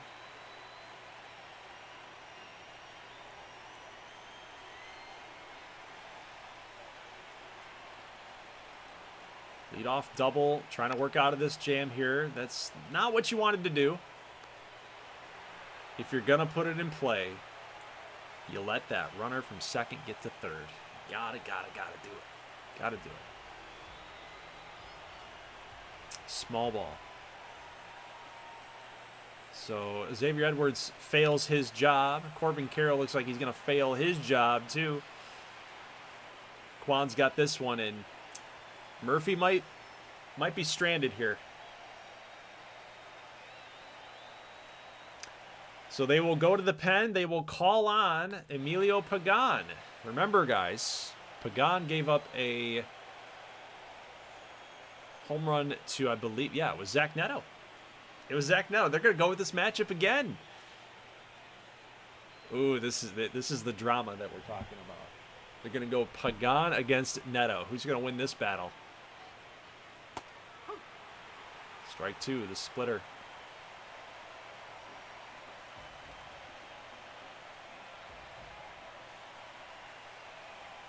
1-2 to Neto. Oh, Pagan got him this time. I think he might have learned his lesson here. Don't leave a pitch hanging. You got to hit your spots. Pagan shuts it down. That's pretty gutsy. That's got a lot of trust in your players. To not really buy into what happened last game. To just trust your players. Trust your guys. It's like you wanted the smoke. You want Pagan and Neto. Matchup that hurt Seattle, and the last one pays off here. So Painter's out here in the bottom of the seventh. Carter Jensen, deep drive to center. Jake Myers almost to the warning track, makes the catch.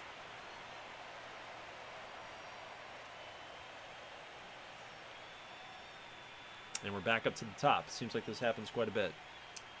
1-1 pitch here. Ground ball. Stephen Kwan will be retired. He's not even a quarter down the way to the line. I would have stopped running probably. Save your energy.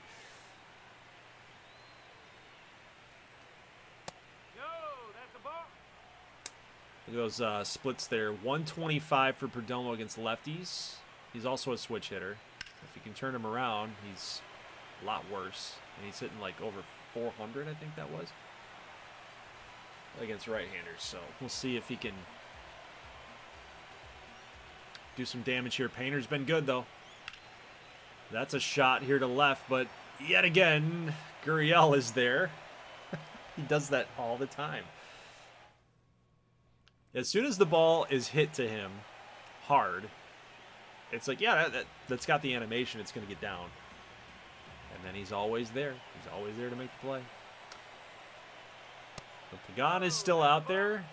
Bullpen for Seattle still not showing any signs of wear and tear right here, or fatigue.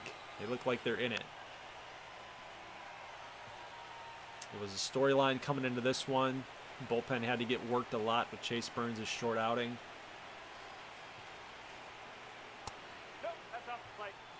And these guys have come on and they've banded together, stringing some good innings along. But the job is far from over here. 6 outs left to get before you can call yourselves NL champs.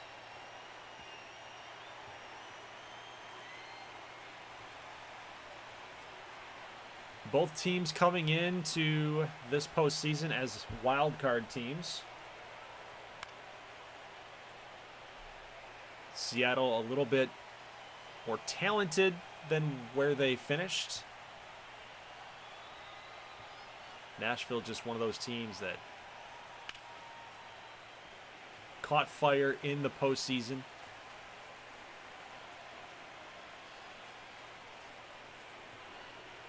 continue to do it again here. 3-2, gonna miss, and Bush is on. The leadoff man on again. 0 for 3 for Garcia Jr. 2 Ks and a ground out. Postseason 189. He has not been productive. But if you can come through in this spot, people are easy to forgive, but that's not going to happen here.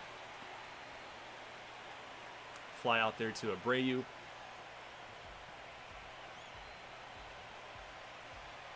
I think you like these matchups here with Pagan against 6, 7, and possibly 8. Myers, Walker, and Gurriel Jr.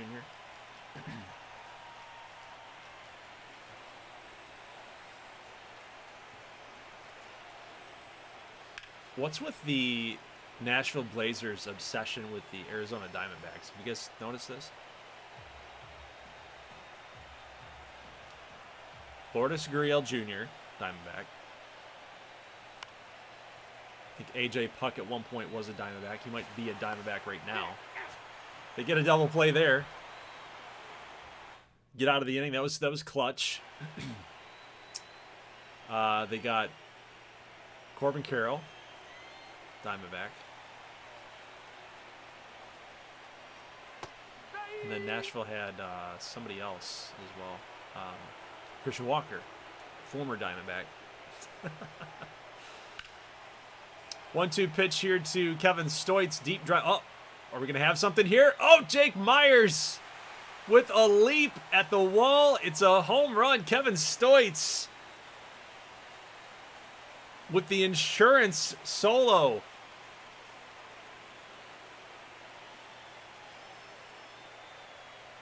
That, honestly, like, when it came off the bat, it didn't sound like a perfect. It didn't sound like he got a bunch of contact on it, but it just kept carrying. I don't even think Myers is close. Lewis says never count Nashville out. Yeah, we definitely can't. 3-run lead in the bottom of the 8th. That was huge. That home run is absolutely huge. Oh, base hit here right past a diving Brody Bush. Oh, he goes for 2. What? Willie Abreu, look at this. They're all pumped up. They're not stopping. It's all aggressiveness from this point forward. We want more. 3-run lead kind of allows you to do that.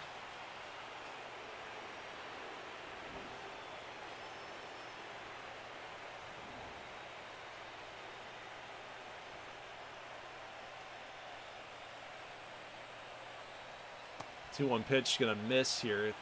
Curveball. That was a good pitch from Painter. The legend of Stoitz continues, says Meta. Yes, it does. He's just, I think it's the batting stance, man. I really do. Like, the game has changed.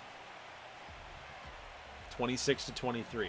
So it's not like hot zones, it's not attributes, it's not. I think it's the batting stance. I think some batting stances are better than others. Like, I've heard of that rumor before, but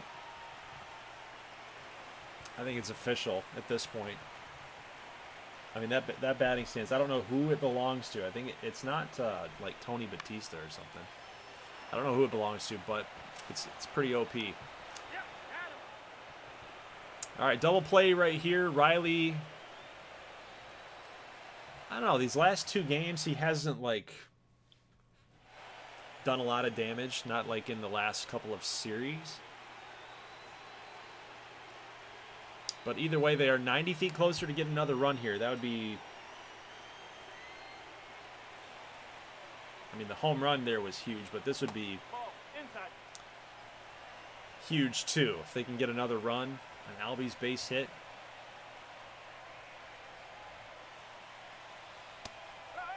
That was a good pitch to hit.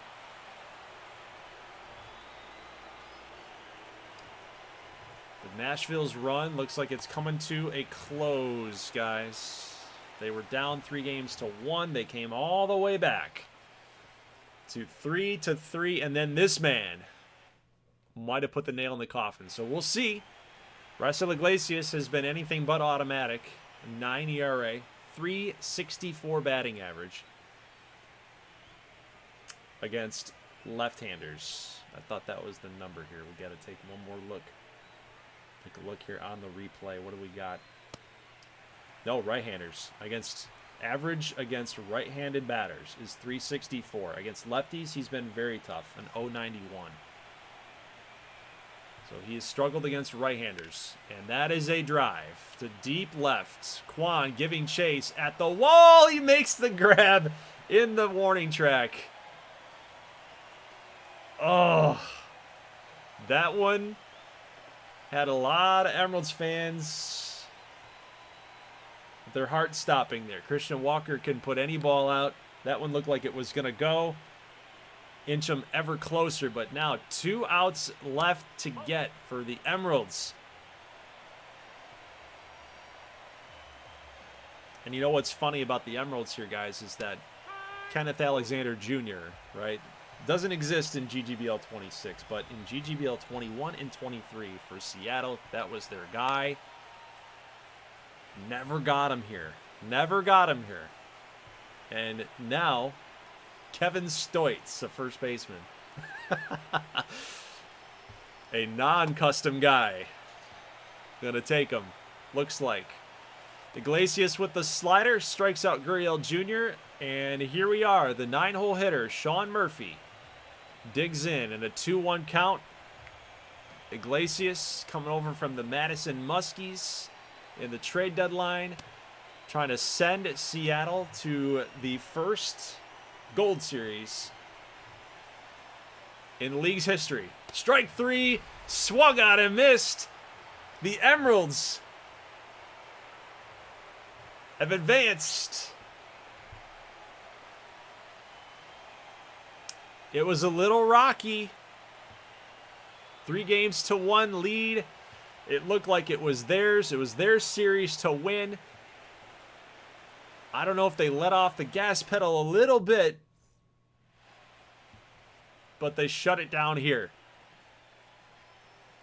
And, you know, honestly, this team has shown a little adversity, right? I mean, they never quit. They never gave up on themselves. 3-1, you got it in the bag. You start losing a little bit, right? You lose those 2 games, especially the walk-off there in Game 5. Like, that's got to set you back mentally. You lose Game 6, and now it starts getting your head a little bit. You're down 2-0 in Game 7. Your ace, 12 Ks in this game, only can go 5 innings. It was a back and forth. It was a rocky ride for the Emeralds in this series, for sure. A lot of highs, a lot of lows, but they came through in Game 7, and they did it. They clutched it up. They got it done. Huge home run at the bottom of the 8th inning by Stoitz just to get that extra cushion. If it was 4-2, I don't know. You start asking some questions, right? And then you get a man on base, and gets you a little worried. But either way, guys, we have ourselves the Gold Series has been set. We have ourselves our first matchup here for GGBL 26. And it will be the Colorado Coyotes against the Seattle Emeralds. And I'm actually excited about that one because I feel like this matchup should have happened in GGBL 23 a couple times. Like, both of these franchises have been, they've seen their fair share of losses. They've seen their fair share of bad seasons and like some really, really good years. And I've always felt like Colorado Seattle should have been a matchup that met a little more often. But of course, as we know, Richmond, the good boys, they made it 8 straight seasons. and as hard as I tried as managing the good boys to kind of lay off a little bit, they still end up making it. I tried to break up the team and all that stuff, and yet again, the good boys have done it. I'd have to go back in GGBL 23, because I think maybe Colorado and Seattle, maybe they played against each other in a simmed Gold Series. I feel like they did. I'd have to go back and look just to update the lore in Discord. But either way, that's our matchup. First game will be Mackenzie Gore against Chase Burns. Maybe, I don't know. Maybe let's see. Let's see what Seattle, when did they last play here? I don't remember the date, but yeah, 3 days rest.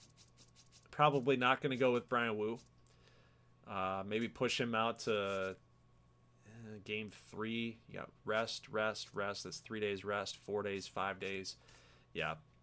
You want Brian Wu pitching 3 times if you can. So maybe he actually does go game number 2 as scheduled. But so Chase Burns, Mackenzie Gore, who's been very good. 3-0, 25 innings, .72 ERA for Mackenzie Gore. And then you get Wu against Alcantara in game number 2. I've never figured out if it's Alcantara,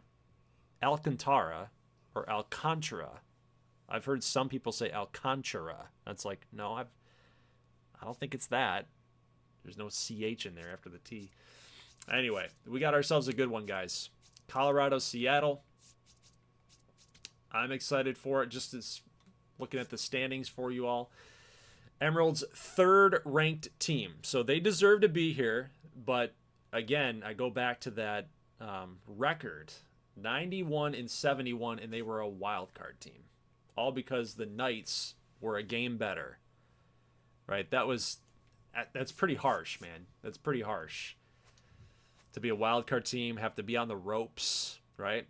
And they took it to them in the NLDS. 3-2. Won game 5. Yeah, good series all the way around, guys. It's been a very good postseason for GGBL 26 Season 1. So I will see you guys back here for upload on Wednesday. I'm going to get game. It's a little different with the Gold Series. I don't want to follow our sim and games played schedule because it is the Gold Series and it's our first one. But other series in the postseason, I feel like that makes sense. Basically sim until you get to an elimination game and then you start playing. Because like we just saw it work here, right? That this series went 7 games. Could you imagine if we had to watch game 1, game 3, game 4? It's a lot. It's a lot of gameplay to watch for kind of nothing. So Gold Series, we're going to get some uploads in here. I will show you guys game 1 for sure. That will be played in upload format. And then I'm going to do my normal sim game 2, game 3 if tied and all that. I'll let you guys know how it's going to work in the upload. But we'll get into streaming when there's elimination games happening. So that way we can see it all together live and have that interaction with the community. But that is it, guys. Leave a like if you like this thing. If you have not done so already, it really helps the channel. Appreciate all of your guys' support, and I will catch you guys on Wednesday for the upload of Game 1 and a little bit of sim, and then we'll get into live stream over the weekend for the conclusion of the Gold Series in season number 1. And before you know it, we'll be in the off season, which is crazy to think about, but I'll see you guys in the next one. As always, thank you so much for watching, and peace.